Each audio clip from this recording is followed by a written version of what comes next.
ആകാശവാണി.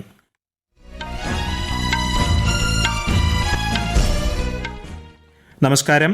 വാർത്തകൾ വായിക്കുന്നത് ഹരിഷ്ണ.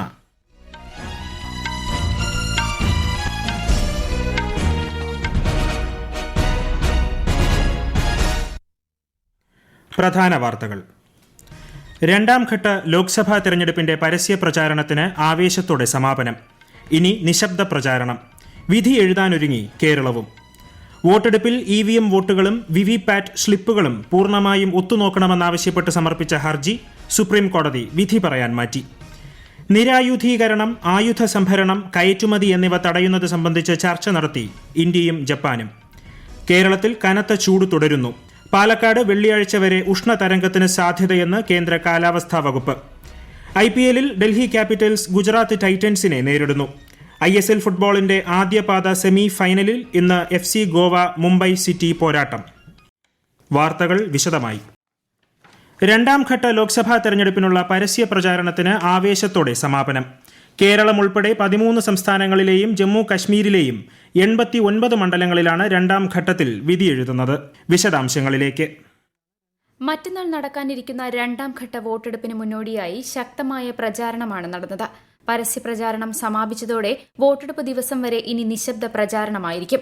ഈ സമയപരിധിയിൽ ഉച്ചഭാഷിണികളുടെ ഉപയോഗം, ജാഥകൾ, പ്രകടനങ്ങൾ എന്നിവയ്ക്ക് അനുവാദമില്ല. നിയമവിരുദ്ധമായി ആൾക്കൂട്ടം ചേരുകയോ പൊതുയോഗങ്ങൾ സംഘടിപ്പിക്കുകയോ ചെയ്യുന്നതിനും വിലക്കുണ്ട്.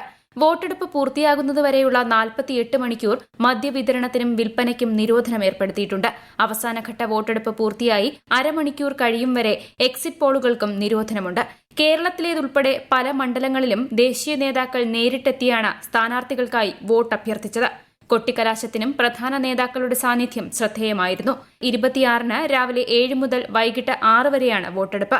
ജൂൺ 4-നാണ് വോട്ടെണ്ണൽ. News desk, Akashvani. കേരളത്തിനു പുറമെ കർണാടകയിലെ 14-ഉം രാജസ്ഥാനിലെ 13-ഉം ഉത്തർപ്രദേശ്, മഹാരാഷ്ട്ര സംസ്ഥാനങ്ങളിലെ 8 വീതം മണ്ഡലങ്ങളിലും മധ്യപ്രദേശിൽ 7ഇടത്തും മറ്റന്നാളാണ് വോട്ടെടുപ്പ്.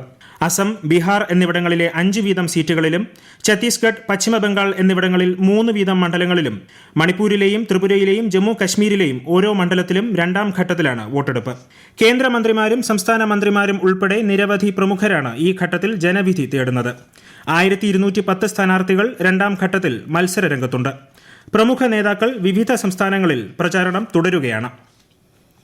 കേരളത്തിലെ 20 ലോക്സഭാ മണ്ഡലങ്ങളിലായി 2,77,49,159 വോട്ടർമാരാണ് മറ്റന്നാൾ സമ്മതിദാനാവകാശം വിനിയോഗിക്കുക.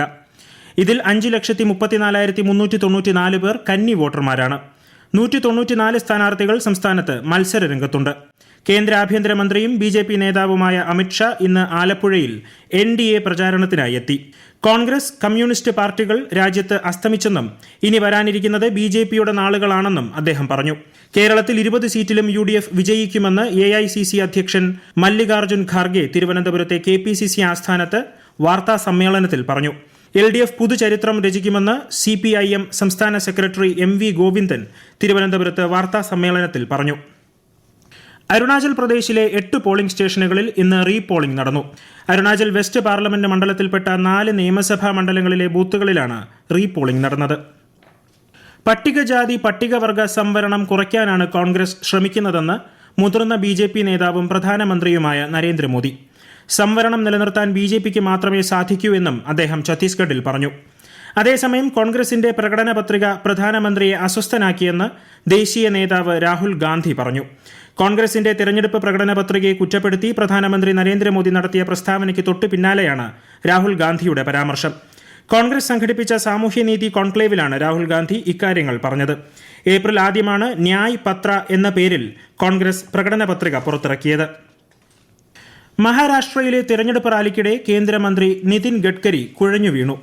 NDA സ്ഥാനാർത്ഥി രാജശ്രീ പാട്ടീലിന് വേണ്ടി പ്രചാരണം നടത്തുന്നതിനിടയിലാണ് അദ്ദേഹം കുഴഞ്ഞു വീണത്. മഹാരാഷ്ട്ര മുഖ്യമന്ത്രി ഏകനാഥ് ഷിൻഡെ വിഭാഗം നയിക്കുന്ന ശിവസേന അംഗമാണ് രാജശ്രീ. ജനങ്ങളെ അഭിസംബോധന ചെയ്യുന്നതിനിടയിലാണ് ഗഡ്കരി കുഴഞ്ഞു വീണത്. സ്റ്റേജിലുണ്ടായിരുന്ന പ്രവർത്തകർ വേഗത്തിൽ അദ്ദേഹത്തെ താങ്ങിയെടുക്കുകയും അടിയന്തര ചികിത്സ ലഭ്യമാക്കുകയും ചെയ്തു. വോട്ടെടുപ്പിൽ EVM വോട്ടുകളും വിവിപാറ്റ് സ്ലിപ്പുകളും 100% ഒത്തുനോക്കണമെന്നാവശ്യപ്പെട്ട് സമർപ്പിച്ച ഹർജിയിൽ സുപ്രീം കോടതി വിധി പറയാൻ മാറ്റി. ജസ്റ്റിസുമാരായ സഞ്ജീവ് ഖന്നയും ദീപാങ്കർ ദത്തയും അടങ്ങുന്ന ബെഞ്ചാണ് കേസ് പരിഗണിച്ചത്. ഇലക്ട്രോണിക് വോട്ടിംഗ് യന്ത്രങ്ങളിൽ കൃത്രിമത്വത്തിന് ഒട്ടും തന്നെ സാധ്യതയില്ലെന്ന് തിരഞ്ഞെടുപ്പ് കമ്മീഷൻ കോടതിയിൽ ഉറപ്പു നൽകി. വിവിപാറ്റ് സ്ലിപ്പുകൾ പൂർണ്ണമായും എണ്ണുന്നത് പ്രായോഗികമായി സാധ്യമല്ലെന്നും തിരഞ്ഞെടുപ്പ് കമ്മീഷൻ വ്യക്തമാക്കി. നിലവിലെ പോളിംഗ് സമ്പ്രദായം ശക്തിപ്പെടുത്തുന്നതിന് ആവശ്യമായ പരിഷ്കാരങ്ങൾ പരിശോധിക്കുമെന്ന് കോടതി വ്യക്തമാക്കി. എന്നാൽ പേപ്പർ ബാലറ്റിലേക്ക് മടങ്ങുക എന്ന ആശയത്തോട് സുപ്രീം കോടതി വിയോജിച്ചു. ഈ വാർത്തകൾ ആകാശവാണിയിൽ നിന്ന്. ആകാശവാണി വാർത്തകളും വാർത്താധിഷ്ഠിത പരിപാടികളും all India radio news Thiruvananthapuram എന്ന യൂട്യൂബ് ചാനലിൽ ലഭ്യമാണ്. കൂടുതൽ വാർത്തകൾക്കായി @all India radio news Thiruvananthapuram എന്ന ഫേസ്ബുക്ക് പേജും @AER_News_TVM എന്ന എക്സ് ഹാൻഡിലും സന്ദർശിക്കാം. നിരായുധീകരണം, ആയുധ സംഭരണം, കയറ്റുമതി എന്നിവ തടയുന്നത് സംബന്ധിച്ച് ഇന്ത്യ ജപ്പാൻ 10ാം ചർച്ച ജപ്പാനിലെ ടോക്യോയിൽ നടന്നു. ആണവ, രാസ, ജൈവ ആയുധങ്ങളുടെ വികസനം, നിരായുധീകരണം എന്നിവ ഇരു രാജ്യങ്ങളും ചർച്ച ചെയ്തു. വിദേശകാര്യ മന്ത്രാലയ ജോയിന്റ് സെക്രട്ടറി മുവാൻപൂയ് സയാവി ഇന്ത്യൻ പ്രതിനിധി സംഘത്തെ നയിച്ചു. കോട്ടക് മഹീന്ദ്ര ബാങ്കിനോട് പുതിയ ക്രെഡിറ്റ് കാർഡ് വിതരണം ചെയ്യുന്നത് നിർത്തിവെക്കാൻ RBI നിർദ്ദേശം. ഓൺലൈൻ മൊബൈൽ ബാങ്കിംഗ് ചാനലുകളിലൂടെ പുതിയ ഉപഭോക്താക്കളെ സ്വീകരിക്കരുതെന്നും റിസർവ് ബാങ്ക് നിർദ്ദേശിച്ചു. കാലാവസ്ഥാ വ്യതിയാനം ലോകത്തെ ആകെ ബാധിച്ചിരിക്കുന്ന ഈ കാലഘട്ടത്തിൽ ഭൂമിയിലെ ജൈവ വൈവിധ്യങ്ങൾ സംരക്ഷിക്കേണ്ട ഉത്തരവാദിത്തം മനുഷ്യർക്കുണ്ടെന്ന് രാഷ്ട്രപതി ദ്രൗപദി മുർമു. മനുഷ്യരും വന്യജീവികളും തമ്മിലുള്ള സംഘർഷം ലഘൂകരിക്കുന്നതിൽ വനം വകുപ്പ് ഉദ്യോഗസ്ഥർക്ക് വലിയ പങ്ക് വഹിക്കാനാകുമെന്നും രാഷ്ട്രപതി പറഞ്ഞു. ഡെറാഡൂണിലെ ഫോറസ്റ്റ് റിസർച്ച് ഇൻസ്റ്റിറ്റ്യൂട്ടിൽ ഇന്ത്യൻ ഫോറസ്റ്റ് സർവീസ് പ്രൊബേഷണേഴ്സിന്റെ ബിരുദദാന ചടങ്ങിനെ അഭിസംബോധന ചെയ്യുകയായിരുന്നു രാഷ്ട്രപതി. കേരളത്തിൽ കനത്ത ചൂട് തുടരുന്നു. പാലക്കാട് ജില്ലയിൽ വെള്ളിയാഴ്ച വരെ ഉഷ്ണതരംഗത്തിന് സാധ്യതയുണ്ടെന്ന് കേന്ദ്ര കാലാവസ്ഥാ വകുപ്പ് അറിയിച്ചു. ജില്ലയിൽ താപനില 41 ഡിഗ്രി സെൽഷ്യസ് വരെ ഉയരുമെന്നാണ് മുന്നറിയിപ്പ്. കൊല്ലം ജില്ലയിൽ താപനില 39 ഡിഗ്രി സെൽഷ്യസ് വരെയും തൃശൂർ, കോഴിക്കോട് ജില്ലകളിൽ 38 ഡിഗ്രി സെൽഷ്യസ് വരെയും ഉയരാൻ സാധ്യതയുണ്ട്. സംസ്ഥാനത്ത് ഇന്നും നാളെയും ഇടിമിന്നലോടുകൂടിയ മഴയ്ക്ക് സാധ്യതയുണ്ടെന്നും കേന്ദ്ര കാലാവസ്ഥാ വകുപ്പ് മുന്നറിയിപ്പ് നൽകി. ISL ഫുട്ബോളിൽ സെമി ഫൈനൽ ആദ്യ പാദ മത്സരത്തിൽ ഇന്ന് ഗോവ മുംബൈ സിറ്റിയെ നേരിടുന്നു. ഗോവയിലെ ഫത്തോർദ സ്റ്റേഡിയത്തിലാണ് മത്സരം. IPL ക്രിക്കറ്റിൽ ടോസ് നേടിയ ഗുജറാത്ത് ടൈറ്റൻസ് ഡൽഹി ക്യാപിറ്റൽസിനെ ബാറ്റിംഗിന് അയച്ചു. ഡൽഹി അരുൺ ജെയ്റ്റ്ലി സ്റ്റേഡിയത്തിലാണ് മത്സരം. പോയിന്റ് പട്ടികയിൽ ഗുജറാത്ത് 6-മതും ഡൽഹി 8-മതുമാണ്. ഷാങ്ഹായിൽ നടക്കുന്ന അമ്പെയ്ത്ത് ലോകകപ്പിന്റെ 1ാം സ്റ്റേജിൽ ഇന്ത്യൻ പുരുഷ, വനിതാ കോമ്പൌണ്ട് ടീമുകൾ ഇന്ന് ഫൈനലിൽ പ്രവേശിച്ചു. സെമി ഫൈനലിൽ അഭിഷേക് വർമ്മ, പ്രിയാൻഷ്, പ്രത്മേഷ് ഫുഗെ എന്നിവരടങ്ങിയ ഇന്ത്യൻ പുരുഷ ടീം ദക്ഷിണ കൊറിയയെ പരാജയപ്പെടുത്തി. ജ്യോതി സുരേഖ വെണ്ണം, അദിതി ഗോപിചന്ദ്, പർണീതി കൌർ എന്നിവരടങ്ങിയ വനിതാ ടീം എസ്തോണിയയെ പരാജയപ്പെടുത്തിയാണ് ഫൈനലിലെത്തിയത്. ഫൈനലിൽ പുരുഷ ടീം നെതർലൻഡ്സിനെയും വനിതാ ടീം ഇറ്റലിയെയും നേരിടും. ഏപ്രിൽ 27-നാണ് ഫൈനൽ മത്സരം. ദുബായിൽ പുരോഗമിക്കുന്ന ദ്വിദിന റീറ്റെയിൽ ഉച്ചകോടി 2024 ഇന്ന് സമാപനമാകും. ചില്ലറ വ്യാപാര രംഗത്തെ ആഗോള നേതാക്കൾ ഉൾപ്പെടെ 30-ലധികം രാജ്യങ്ങളിൽ നിന്നായി 900-ലധികം പേർ ഉച്ചകോടിയിൽ പങ്കെടുക്കുന്നു. ലോകമെമ്പാടുമുള്ള ചില്ലറ വ്യാപാരികൾ അഭിമുഖീകരിക്കുന്ന വെല്ലുവിളികളും അവസരങ്ങളും അഭിസംബോധന ചെയ്യുക ലക്ഷ്യമിട്ടുകൊണ്ട് നിർമ്മിത ബുദ്ധി, data, digital transformation, macro economics, supply chain management, സുസ്ഥിരത എന്നിവയുൾപ്പെടെയുള്ള മേഖലകൾ ഉച്ചകോടിയിൽ ചർച്ചാ വിഷയമായി. Federation of Indian chambers of commerce and industry retail ഉച്ചകോടി 2024 വ്യവസായ പങ്കാളിയാണ്.